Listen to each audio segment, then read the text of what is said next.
This morning, I checked my account, down $450,000.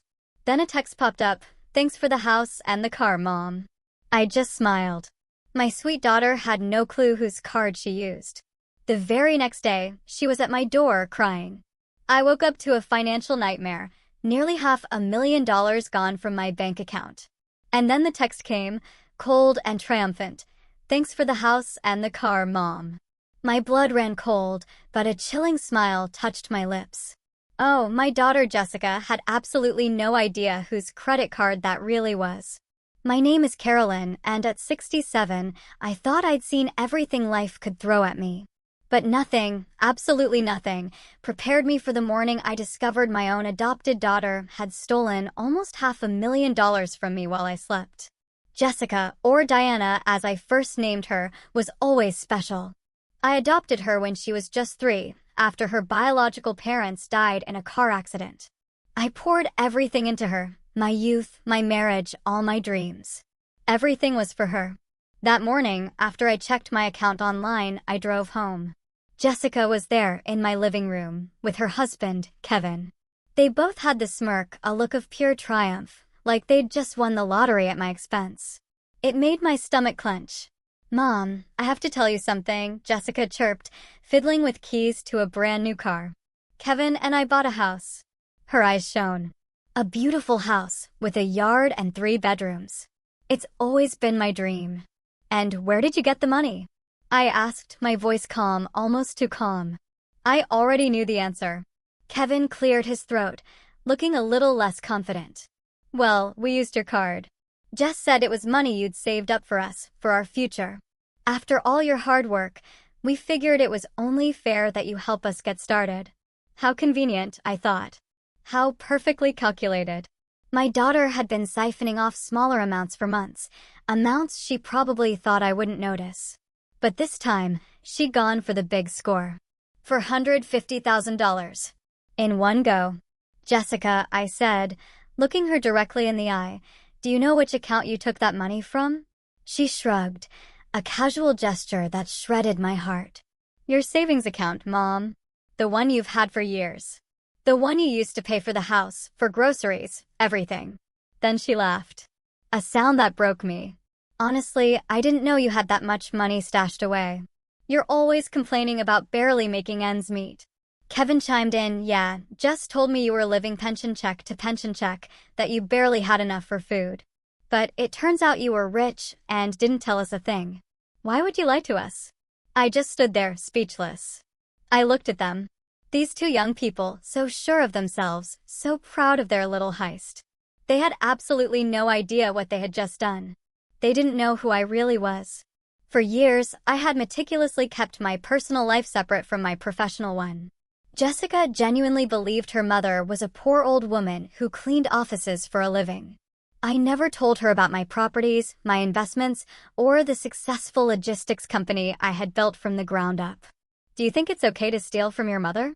I finally managed to ask. "It's not stealing." Jessica shot back, her voice defensive, standing up. "It's using what's rightfully mine. After everything I've put up with, living in this old house, wearing second-hand clothes, pretending we were poor when you had all this money, everything you've hidden away." "Everything I've put up with?" I repeated slowly. "You mean like when I worked 3 jobs to pay for your college tuition? Or when I sold my car to buy you that green prom dress you wanted so badly? Or maybe when I mortgaged this house to pay for your wedding?" "That's different," Kevin mumbled. "That was your obligation as a mother." My obligation. As if being a mother was the same as being an ATM. As if adopting her, loving her, raising her, was a debt I had to keep paying until the day I died. Jessica walked right up to me, her eyes shining with a cruelty she had learned to hide so well. "Look, Mom, it's done. The house is in our name. The car, too. You can't turn back time. And honestly, after all these years of keeping up this poverty act, I think we deserve this." "Poverty act?" I asked. "Yes," she crossed her arms. "Always crying about not having money, about how hard life was, how you had to work so much. But it turns out you had almost $500,000 just sitting there. Do you know how humiliating it was for me to grow up thinking we were poor? Do you know how many times I was embarrassed to bring friends over because I thought we had nothing? Kevin nodded, adding, Jessica suffered a lot because of you. Always feeling like she was less than everyone else. Now she can finally have what she deserves. What she deserves. After stealing from me, after lying to me, after treating me like an obstacle in their perfect lives. All right, I said finally. Enjoy the house. Enjoy the car. Jessica blinked, surprised by my calm reaction. Really? You're not going to make a scene? No, I smiled. I just hope it's worth it. And it was true. Because what Jessica didn't know, what neither of them knew, was that the account they had emptied wasn't my personal savings. It was my company's operating account. An account that was audited monthly. An account that had insurance, legal protections, and above all, an account that did not belong to them in any way, shape, or form. By the next day, they would be crying at my door. But this time, I wasn't going to open it. That night, I couldn't sleep. Not from sadness, but from a burning rage in my gut. I lay awake, remembering every moment, every sacrifice I had made for Jessica. Every time I gave something up for her. Every time I swallowed my pride to give her what she wanted. When I adopted her, she was a scared little girl who cried every night. I promised her she would never want for anything, and I kept that promise. I worked cleaning offices during the day and studied accounting at night. When I finally managed to open my small logistics company, I decided to keep it a secret. I wanted Jessica to have a normal childhood without the pressure of knowing her mother handled a lot of money. How stupid I was. The next morning, my phone rang. It was Arthur, my lawyer and accountant. His voice was tense. Carolyn, we have a serious problem. Someone withdrew $450,000 from the Translogistics operating account. The bank called me. It's an unusual amount, and they need authorization for the monthly report. I know, Arthur. It was my daughter. Silence on the other end of the line. Then a deep sigh. Carolyn, that account is registered as a business asset. Any unauthorized withdrawal constitutes embezzlement. It's a federal crime. I know, I replied calmly. What do you need me to do? First, I need you to come to the office to document everything. Second, I have to ask, do you want to proceed legally or should we try to recover the money privately? For a moment, I hesitated. She was my daughter, the little girl I had raised, whom I had loved unconditionally for 24 years. But then I remembered her triumphant smile, her cruel words, the way she had treated me like garbage. Proceed legally, I said. Jessica needs to learn that actions have consequences. That afternoon, driving to Arthur's office, I passed through the neighborhood where Jessica had bought her new house.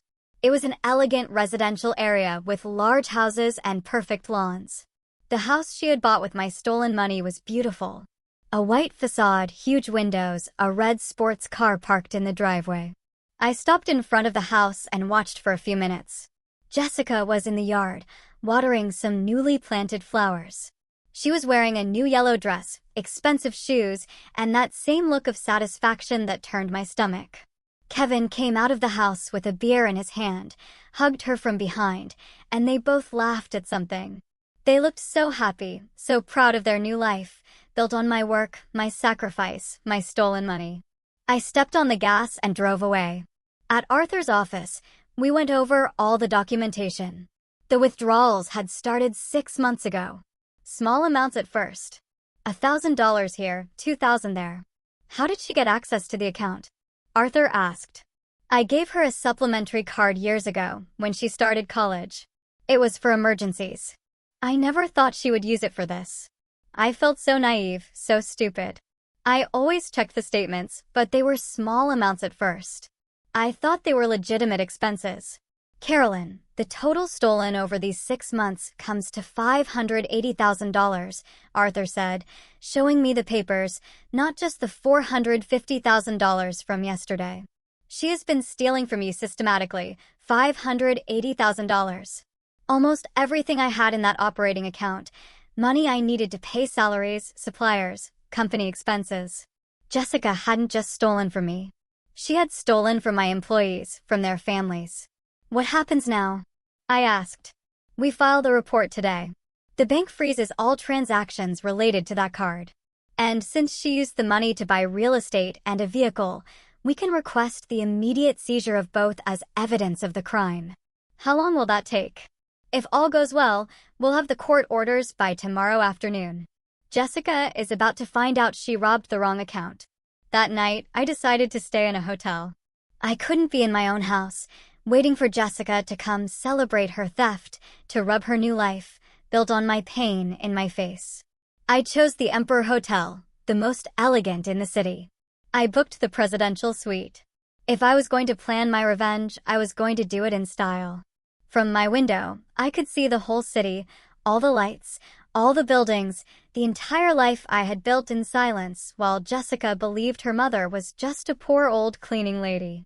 My phone rang. It was Jessica. "Mom, where are you? I came home to show you pictures of the new house, and you're not here." "I'm busy," I replied. "Busy with what?" "Cleaning offices this late." She laughed. "Mom, you don't have to work so hard anymore. Now that we know you have money saved up, you can relax a little." "Jessica, I have a question for you."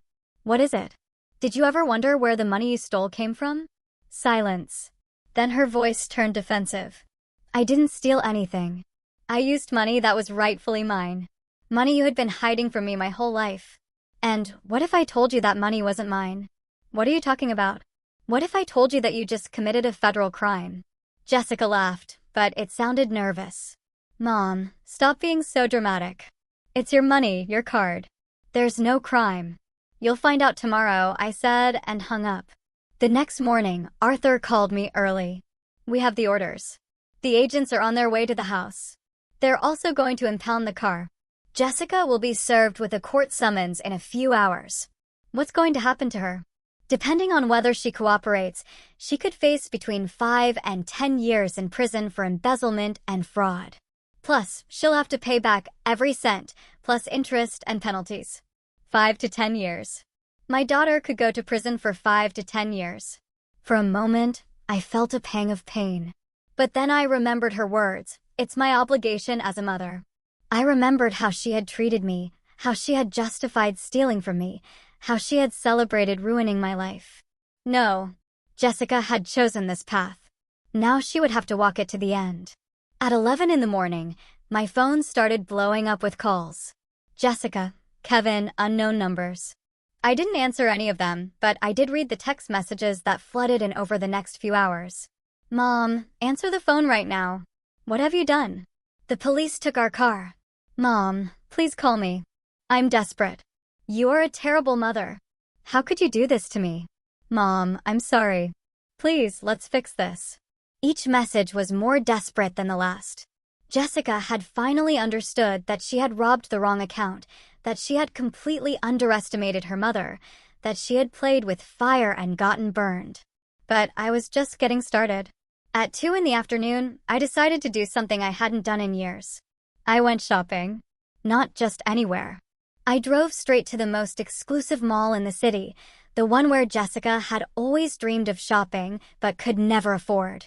Ironic, considering she now knew her poor mother had the means to do so. In the most expensive boutique, I chose an elegant black dress, Italian shoes, and a handbag that cost more than what Jessica earned in 3 months at her receptionist job. When the saleswoman saw my platinum business card, her attitude changed completely. "Ma'am, would you like us to show you our private collection?" she asked with a perfect smile. "Of course," I replied. After all, I have a reason to celebrate. While I was trying on clothes worth more than the car Jessica had bought with my stolen money, my phone wouldn't stop ringing. I finally turned it off. I needed peace to plan my next move. When I left the mall, transformed and feeling powerful, I decided to drive to the real estate office where Jessica had bought the house. It was a prestigious agency in the financial district, the same place where I had bought 3 commercial properties over the last 5 years. I walked in with my new look and asked to speak with the agent who had handled Jessica's sale. A young, ambitious man named Cody greeted me in his office. "How can I help you, ma'am?" he asked, clearly impressed by my presence. "I understand you sold a house in the Willow Creek subdivision yesterday to a young woman named Jessica Williams." "I'm her mother." Cody smiled. "Ah, yes. A very successful sale. Your daughter and son-in-law are thrilled with their new home. They paid in full. Almost $500,000. A very clean transaction. He seemed proud to have facilitated such a beautiful family story. How interesting, I murmured. And when the bank contacts you to inform you that the money was stolen, what's going to happen to the sale? The color drained from Cody's face. Excuse me. The money they used to buy that house was stolen from a corporate account. Money that did not belong to them. The transaction is going to be voided, and the house will be seized as evidence in a federal crime. Cody started to stammer. But they said they had all the paperwork. The wire transfer went through without a problem. Of course it did. It was my money. I stood up. They just didn't have authorization to use it. Your agency just facilitated the purchase of a property with stolen funds. I hope you have a good legal department. I left the office, leaving Cody completely pale, no doubt already dialing his supervisors to report the impending disaster. My next stop was the dealership where Jessica had bought the car, a luxury imported car agency where I had never set foot, but whose reputation I knew because several of my corporate clients shopped there. The manager, an older man named Gene, recognized me immediately. Mrs. Miller, what a surprise to see you here. Are you finally going to buy that Mercedes I recommended last year? Hello, Gene. I'm here on a different matter. Yesterday, you sold a car to my daughter Jessica Williams, a red BMW. Ah, yes. Lovely young woman. Very excited about her purchase. Paid $65,000 in cash. Said it was a gift from her successful entrepreneur mother. Gene smiled. I'm so glad to hear you finally told your family about your company. I always found it odd that you kept your success a secret. Yes. Well, family secrets sometimes come to light in unexpected ways, I said. The problem is she didn't have authorization to use that money. It was stolen from my business account. Gene's smile vanished instantly. Are you saying? I'm saying your dealership just sold a car with stolen money. The vehicle is going to be impounded today. I hope you've kept all the transaction paperwork, because you're going to need it for the investigation. Gene stood up abruptly. Mrs. Miller, we had no idea. The transaction seemed completely legal. Your daughter presented identification. The wire transfer went through without any issues. I know, Gene, you're not at fault, but you will have to cooperate with the authorities to recover the vehicle. As I left the dealership, I saw Gene was already on the phone, probably calling his legal department and the insurance company. Jessica hadn't just ruined her own life. She had created legal problems for everyone who had innocently participated in her shopping spree with stolen money. My phone, which I had turned back on, had 53 missed calls and 26 text messages. Jessica was desperate. The messages had evolved from rage to pleading. Mom, please pick up the phone. I need to explain what happened. It was a misunderstanding. I didn't know it was a company account. The lawyers say I could go to jail. Mom, help me please. I'll give it all back. Just don't do this to me. I'm your daughter. How can you destroy my life like this? But the last message was different. It was from Kevin.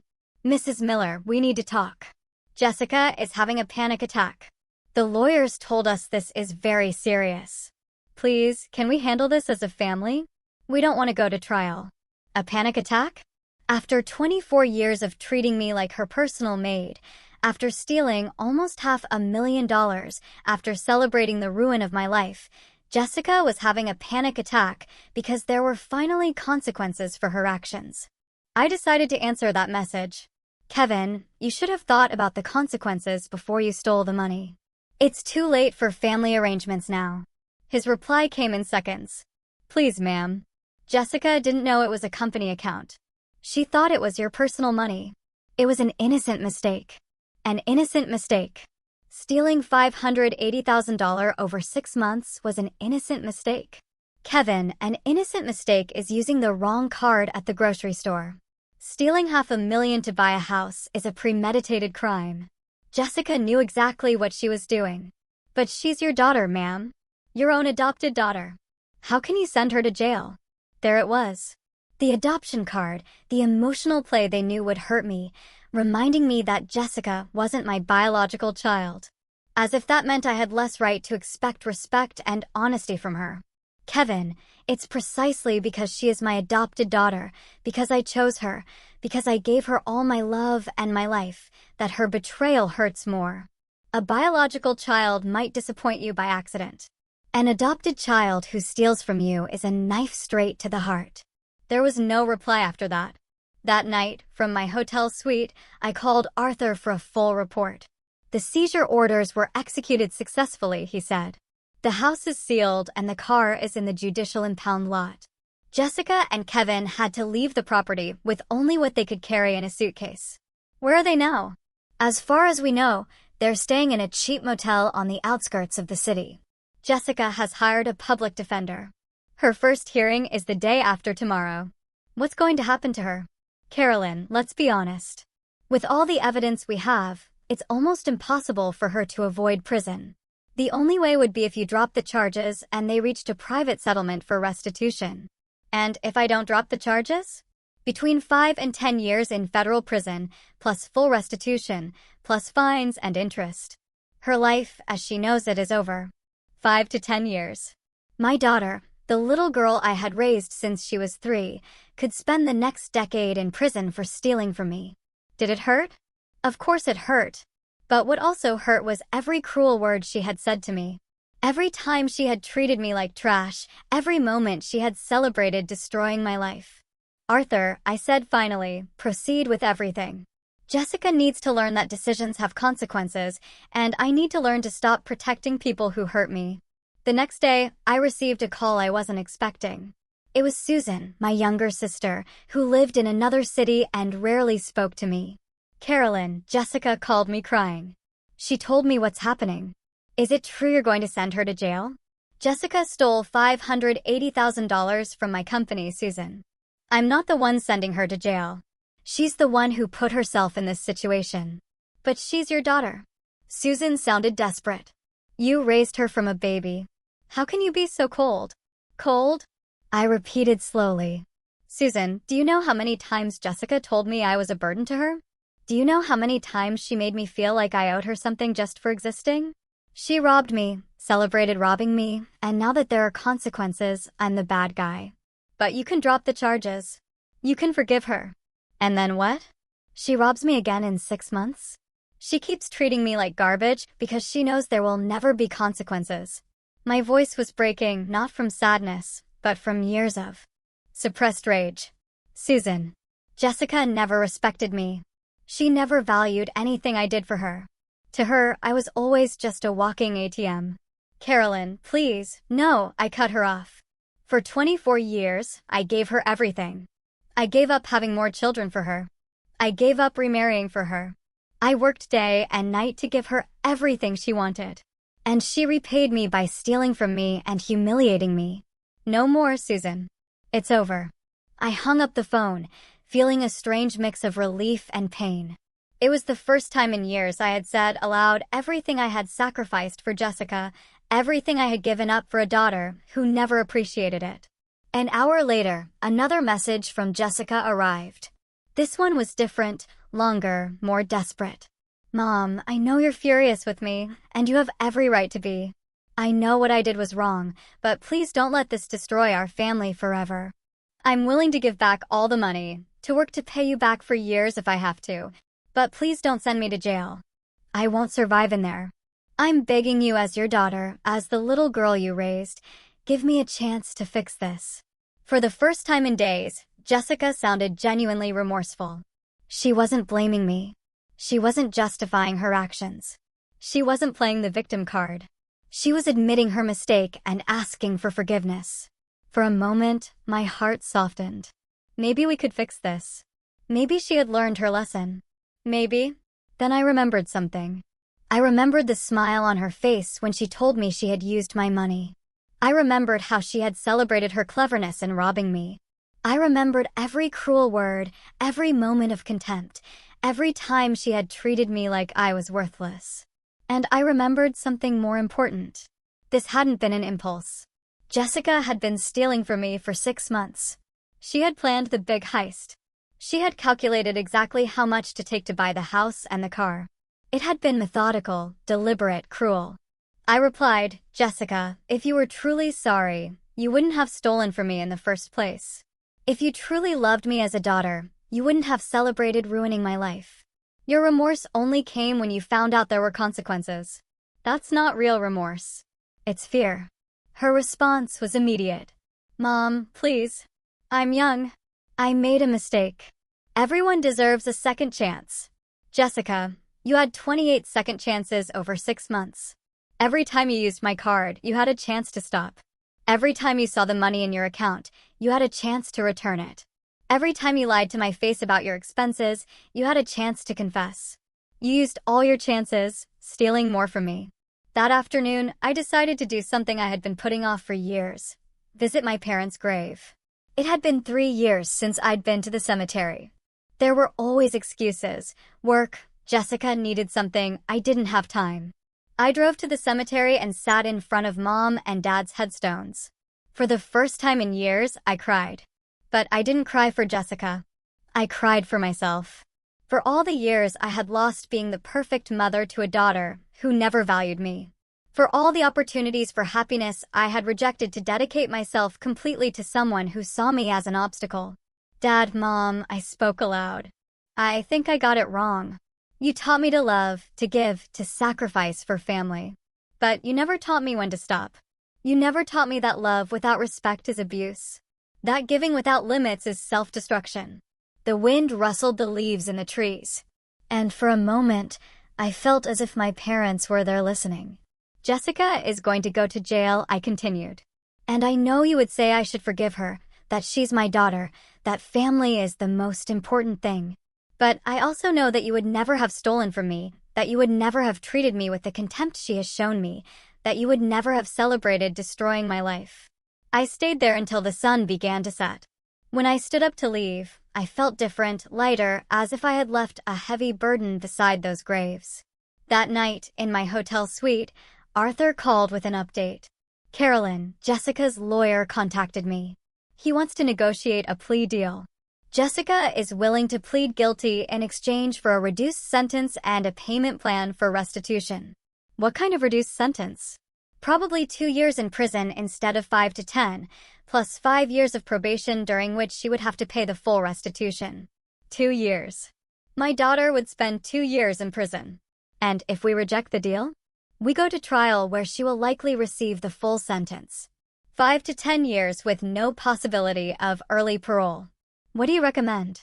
Legally, the deal is reasonable. It guarantees you full restitution. And Jessica learns a severe lesson, but isn't completely destroyed. If we go to trial, there's a small chance a jury might feel sorry for her and reduce the charges, but there's also the chance they'll give her the maximum. How long do I have to decide? Until tomorrow afternoon. That night, I couldn't sleep. Not from guilt or sadness, but because I was making the most important decision of my life. A decision that would define not only Jessica's future, but my own. For years, I had been the mother who forgives everything. Who accepts any abuse just to keep the family peace. The mother who sacrifices herself to the point of self-destruction for love. But that love had never been returned. That sacrifice had never been valued. Jessica had taught me that unconditional love, when not reciprocated, becomes permitted abuse. That forgiving without consequences isn't kindness, it's cowardice. That being a good mother doesn't mean letting your daughter destroy you. At 3 in the morning, I made my decision. I sent a message to Arthur. We reject the deal. We're going to trial. Jessica needs to face the full consequences of her actions, and I need to learn to value myself as much as I valued others. The next day, Jessica would learn that her mother had chosen justice over emotional blackmail, that she had chosen respect over the fear of conflict, that she had finally chosen to protect herself instead of the one who was hurting her. For the first time in 24 years, I had chosen Carolyn. The day of the trial arrived faster than I expected. For the 2 weeks prior, Jessica had tried everything to get me to change my mind. Handwritten letters, calls from distant relatives. She even showed up at my translogistics office trying to talk to me. That visit had been particularly revealing. Jessica had arrived with Kevin, both dressed in black, as if for a funeral, with faces of misunderstood victims. My assistant, Brenda, had warned me they were in reception. Mrs. Miller, there's a young woman here who says she's your daughter. She's very upset and insists on seeing you. Send her in, I said. It was time for Jessica to see who her mother really was. When they walked into my executive office, with its panoramic city view, mahogany furniture, and original paintings on the walls, Jessica froze. Her eyes scanned every detail. The latest computer, the framed diplomas on the wall, the photos of me with other prominent business leaders. This is yours, she murmured, still processing the reality. Yes, Jessica, this is Translogistics. The company I built over the last 15 years while you believed your mother was a poor cleaning lady. Kevin was also in shock. Mrs. Miller, we didn't know you were. I had what, Kevin? Success, money, value beyond being Jessica's maid. I sat behind my executive desk, feeling powerful. For years, I allowed you to see me as the poor, needy mother. But it turns out you were the poor ones. Poor in spirit, poor in values, poor in gratitude. Jessica approached my desk with tears in her eyes. Mom, I didn't know any of this. If I had known you were so successful, I never would have what, Jessica? Never would have stolen from me, or never would have treated me like garbage. I stood and walked to the window. The problem isn't that you didn't know how much money I had. The problem is that you thought it was acceptable to steal from me, regardless of how much I had. But Mom, now I understand. Now I see I was completely wrong about you. I can change. I can be the daughter you deserve. I turned to look at her directly. Jessica, do you know the difference between you and me? When I was young and made mistakes, I learned from them and changed my behavior. You make mistakes and only change when there are consequences you can't avoid. That's not true. Kevin protested. Jessica is truly sorry. We've talked a lot about this, and she understands what she did was wrong. Kevin, Jessica has had 24 years to treat me well. 24 years to value my sacrifices. 24 years to show me respect. Her remorse arrived exactly when she realized she was going to jail. Not a moment sooner. Jessica knelt beside my desk. Literally knelt. Mom, I'm begging you. I'm your daughter. The little girl you adopted, raised, and loved. You can't send me to jail. You can't destroy my life like this. Jessica, get up off the floor. I will not allow you to use emotional blackmail on me ever again. My voice was firm, cold. I'm not destroying your life. You destroyed your own life when you decided to steal from me. I'm just refusing to be an accomplice to your self-destruction. But the adoption, Mom. You chose me. You said you loved me as if I were your biological daughter. And I loved you exactly like that, Jessica.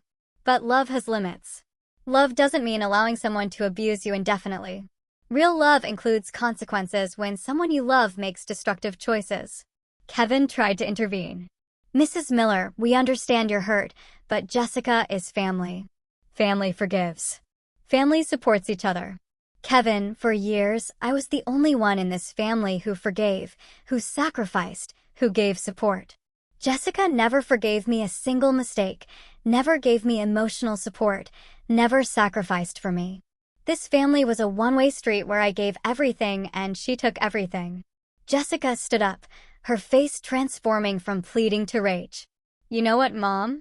Maybe you're right. Maybe I wasn't the perfect daughter, but you weren't the perfect mother either. Always working, always worried about money, never emotionally available. There she was, the real Jessica. When pleading didn't work, she went back to blaming me. Jessica, I worked so much precisely to give you everything you wanted. And as for being emotionally available, how many times did I ask about your day and you didn't answer? How many times did I try to hug you and you pushed me away? How many times did I try to have deep conversations with you and you told me you were busy? That's different. No, Jessica, it's exactly the same. The difference is that when you rejected me, I kept trying. When I needed emotional support, you were never available. Kevin took Jessica by the arm. Come on, honey. It's clear she's already decided to destroy you. There's nothing more we can do here. Kevin, I said as they headed for the door. One last thing. Jessica didn't keep my company a secret because she wanted to protect me or give me a normal childhood. She kept me a secret because she was ashamed of me. Because the role of the poor victim suited her better than the role of a successful entrepreneur's daughter. Jessica turned at the door. That's not true, isn't it? Then explain to me why, when you went to birthday parties for your rich friends from school, You always said your mother couldn't come because she had to work cleaning. You never invited me because you were ashamed of your adoptive mother, the poor cleaning lady. Jessica didn't answer because she knew it was true. Get out of my office, Jessica. And the next time you want to see me, let it be in court. They left without another word. That afternoon, Arthur called to confirm the trial details. Carolyn, I have to ask you one more time. Are you sure about this? Once the trial starts, there's no going back. Jessica will get the full sentence. I'm sure, Arthur. For the first time in years, I'm completely sure of something. All right, the trial starts tomorrow at 9 in the morning. The prosecutor is confident. With all the evidence we have, it's practically impossible for Jessica to avoid prison. How much time do you think she'll get? Between 5 and 8 years, plus full restitution. Her public defender is young and inexperienced. He doesn't have much to work with. 5 to 8 years. My daughter was going to spend the next 5 to 8 years of her life in prison for stealing from me. That night, I stayed awake thinking about everything that had happened. About the 3-year-old girl I had adopted, scared and vulnerable after losing her parents. About how that girl had grown into a woman who believed she had the right to rob and humiliate me. At what point had I lost my daughter? At what point had Jessica decided her mother was the enemy instead of her ally? Maybe the mistake had been mine from the beginning. Maybe I had been too permissive, too self-sacrificing, too willing to forgive anything. Maybe I had raised a narcissist by never setting clear boundaries. But I also knew it was too late to change the past. I could only change the future. And my future no longer included allowing someone to treat me the way Jessica had, no matter how much I loved them. At 6 in the morning, I got up and prepared for the trial. I chose a conservative black suit, my pearl necklace, and comfortable shoes. It was going to be a long day. When I arrived at the courthouse, there were reporters outside. Apparently, the story of the successful businesswoman sending her adopted daughter to jail for theft had caught the media's attention. Mrs. Miller, how do you feel sending your own daughter to prison? A reporter yelled. I stopped and looked at her directly. I feel like a mother who finally taught her daughter that actions have consequences, something I should have done many years ago. And I walked into the courthouse, ready to finally close this chapter of my life.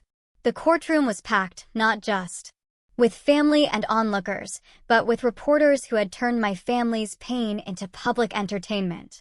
Jessica sat at the defense table, dressed in a simple gray suit she had probably borrowed. She looked small, vulnerable, nothing like the arrogant woman who had celebrated robbing me.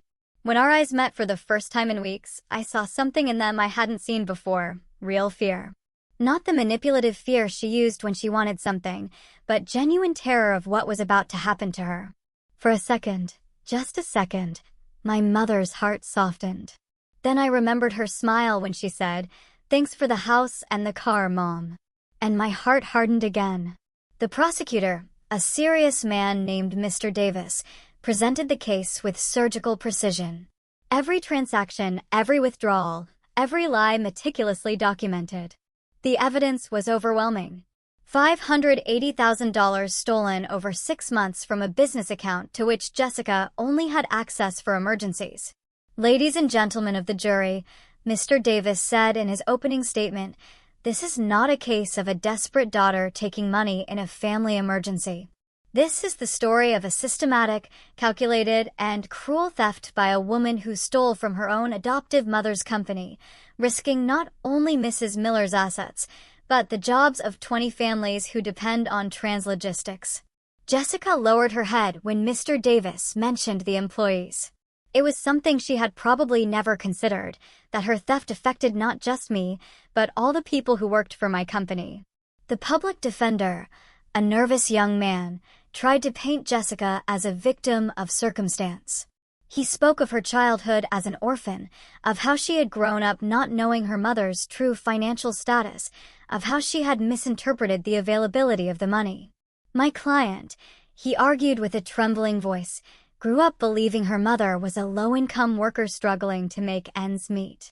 When she discovered money was available, she genuinely thought it was money her mother had been saving for her future. It was a pathetic defense, and everyone in the room knew it. Even if Jessica had believed that, it didn't explain why she had taken the money in secret, why she had lied about the expenses, why she had celebrated deceiving her mother. The first witness was Arthur, my accountant and lawyer. He presented all the financial documentation with the precision of a machine, every number, every date, every unauthorized transaction.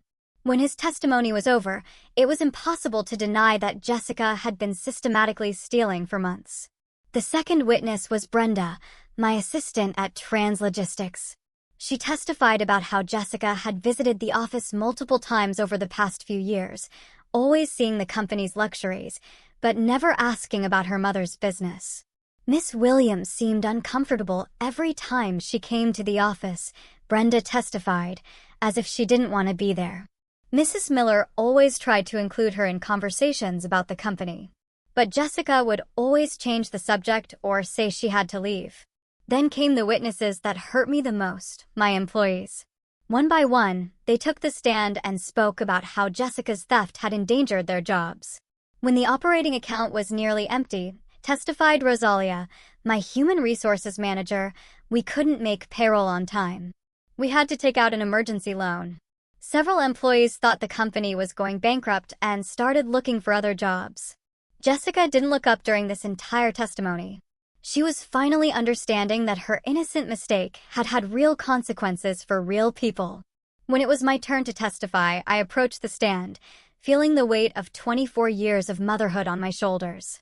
Mr. Davis guided me through my history with Jessica, the adoption, the sacrifices I had made, my decision to keep my business success private to give her a normal childhood. Mrs. Miller, Mr. Davis asked, why did you decide to keep your company a secret? I wanted Jessica to have a childhood without pressure. I didn't want her to feel obligated to follow in my footsteps, or for other kids to befriend her just because of her family's money. I wanted her to develop her own identity and her own values. And how did Jessica react when you occasionally mentioned your company? She always changed the subject. She seemed uncomfortable or bored. Eventually, I stopped mentioning it because it was clear she wasn't interested. When did you realize Jessica was stealing money from your business account? The first small withdrawals I attributed to legitimate expenses. Jessica had used the card for emergencies before. But when I saw the $450,000 withdrawal and received her message thanking me for the house and the car, I understood that she had been stealing from me systematically. What was your emotional reaction to this discovery? I took a moment to answer. The courtroom was completely silent. I felt betrayed, more deeply than I thought possible. Not just because of the money, but because of the celebration. Jessica showed no guilt or remorse. She was proud to have tricked her poor mother. That night, I understood that for years I had been living with a stranger who saw me as an obstacle to her happiness, not as the mother who had sacrificed everything for her. Did you consider dropping the charges? Yes, for days I struggled with that decision. Jessica is my adopted daughter. I love her deeply. But I also understood that if there were no consequences this time, there never would be. Jessica needed to learn that stealing is wrong, no matter who you steal from or why you do it. During the cross-examination, the defense attorney tried to paint me as a cold, vengeful mother. Mrs. Miller, isn't it true that you are sending your adopted daughter to prison out of personal revenge? No, I answered calmly. I am allowing the justice system to work. Jessica committed a crime. There are consequences for crimes. My job as a mother is not to protect her from the consequences of her bad decisions, but to teach her to make better ones. But don't you feel any responsibility for Jessica's behavior, for having raised her in a way that led to this? That question hit me hard. It was the question I had been asking myself for weeks. Of course, I feel responsibility, I admitted. I believe I was too permissive. I believe I should have set clearer boundaries from a young age. I believe my unconditional love became a license for Jessica to disrespect me without consequences. If I had been a stricter mother, perhaps Jessica would have learned stronger values. And you don't think you should give her one last chance to learn those values without going to prison? She already had that chance. She had it for 6 months while she was stealing small amounts. She had it when she decided to steal $450,000 at once. She had it when she celebrated deceiving me. Chances run out when someone uses them only to hurt you more. When I stepped down from the stand, Jessica was looking at me with tears in her eyes. But they were no longer tears of pleading or manipulation. They were tears of real understanding. She was finally understanding who her mother was and what she had lost. The trial lasted 3 days. In the end, the jury deliberated for only 2 hours. Guilty of first-degree embezzlement, guilty of fraud, guilty of unauthorized use of financial instruments. Jessica collapsed in her chair when she heard the verdict. Kevin, who had been in the gallery every day, ran out of the room. The judge scheduled the sentencing for the following week, but we already knew what it would be, between 5 and 8 years in federal prison. As I was leaving the courthouse, Jessica yelled to me from the defense table, "Mom, forgive me. Please forgive me." I stopped at the door and turned back to her one last time. "I already forgive you, Jessica. But forgiveness doesn't mean avoiding consequences. It means freeing myself from resentment while you learn from your mistakes." And I walked out of the courthouse feeling for the first time in years that I had done the right thing as a mother. A week after the verdict, sentencing day arrived. The courtroom was even more crowded than during the trial. The media had turned my story into a viral phenomenon. Videos of my statements circulated on social media with headlines like, "Entrepreneur Mom Sends Daughter to Prison for Theft," and "The Price of Family and Gratitude." Jessica looked gaunt. A week in the county jail awaiting sentencing had completely changed her appearance. Her blonde hair was dull. She had deep dark circles under her eyes, and she had lost weight. There was nothing left of the arrogant woman who had celebrated stealing from me. The judge, an older man with a reputation for being stern but fair, reviewed all the documents before speaking. "Miss Williams," he said, addressing Jessica, "this court has carefully reviewed your case. The theft of $580,000 over a period of 6 months shows premeditation, planning, and a systematic escalation in the severity of your actions." Jessica began to tremble visibly. However, the judge continued, "I have also considered your circumstances. You are a first-time offender. You have shown remorse during the proceedings, and this crime was committed against a family member, which suggests deeper emotional issues rather than purely criminal ones." My heart began to beat faster. Was he going to be more lenient than expected? For the charges of embezzlement and fraud, I sentenced Diana Williams to 6 years in federal prison, with a possibility of parole after 4 years for good behavior.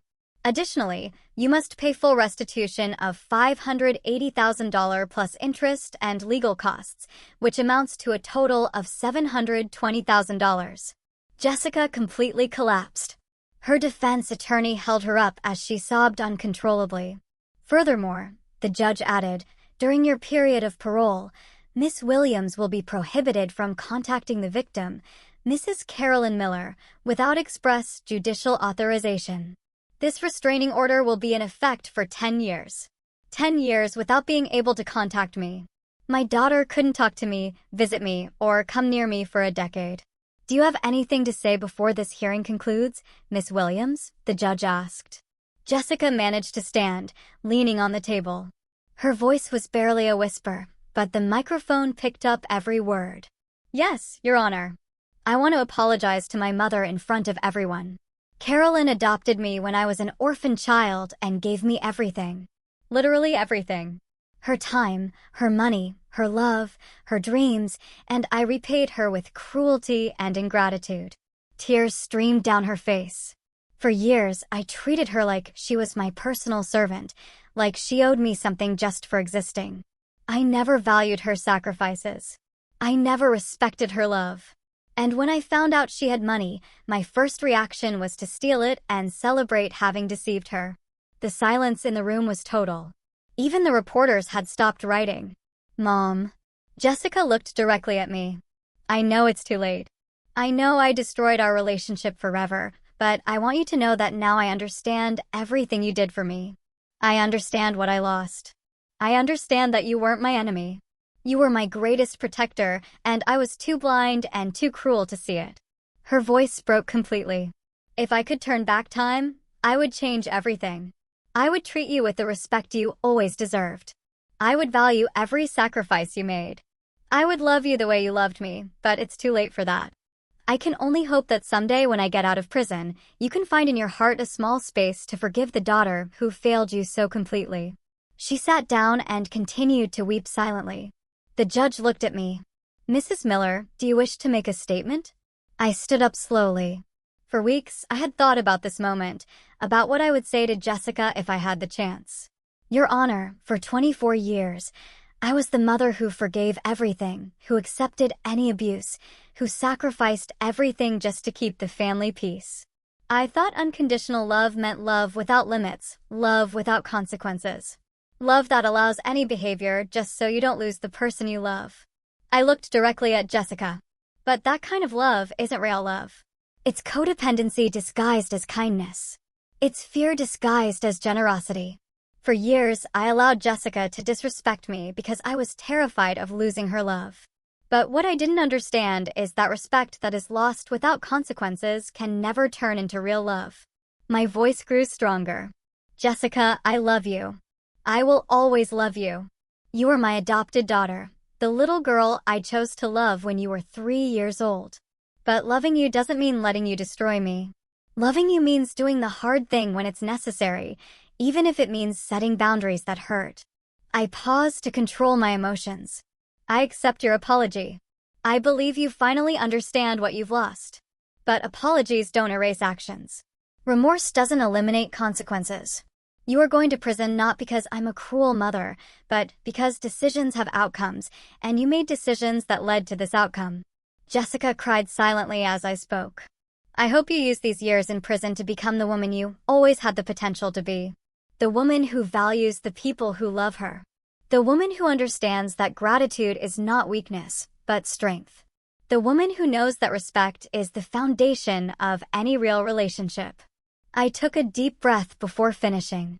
"And when you get out of prison, if you have truly changed, if you have truly learned these values, maybe we can rebuild some kind of relationship. But it will be a different relationship, one based on mutual respect, not on my fear of losing you and your certainty that you can treat me badly without consequences." I sat down, feeling as if I had closed a chapter of my life that had been open for far too long. The judge banged his gavel. "Court is adjourned. Miss Williams will be transferred to the assigned federal institution within the next 2 weeks." As Jessica